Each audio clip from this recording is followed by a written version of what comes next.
បងទាំងអស់គ្នាឥឡូវនេះខ្ញុំបានចូលមកអង្គុយនៅក្នុងឡានហើយគឺខ្ញុំចង់និយាយថាវាមិនដឹងរកអីទៀតទេបងប្អូនចាតែអី VIP ស្រួលអង្គុយហ្នឹងខ្ញុំដើរមករួយផងខ្ញុំនៅមានអារម្មណ៍ថាអត់ធុញទេខ្ញុំអង្គុយស្រួលចាឥឡូវខ្ញុំចង់ដើរលេងនៅកំពង់សោមកពតសៀមរាប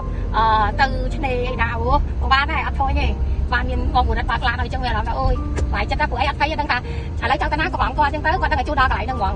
ចឹងណាខ្ញុំចង់ឲ្យបងប្អូនទាំងអស់គ្នាហ្នឹងណាចាជួលឡានបងប្អូនតាក់ស៊ីទៅនេះបានក៏បានដែរហ្នឹងទៅដល់កន្លែងតែបងប្អូនចង់ទៅហ្នឹងហ្មងចាមើលក្នុងឡានទៅលំទៅលាបងប្អូនស្រួលជីកចាតែកង់គឺវាវាសាទៅលើពើទេបងប្អូនអត់មើលអាយេញ៉ៃអីណាចង់វាយភ្ញៀវវាអត់ទេឲ្យចាំយូរក៏អត់ទៅដែរមួយចំណុចទៀតណាបងប្អូនគឺគាត់បើកឡានណាមិនได้ថាគាត់ពិសោធន៍នៅក្នុងការបើកបររបស់គាត់តែ experience 20ឆ្នាំបងប្អូនមិនភ័យថាគាត់បើកខុសល្បឿនឬក៏មិនម៉ាដែរហើយ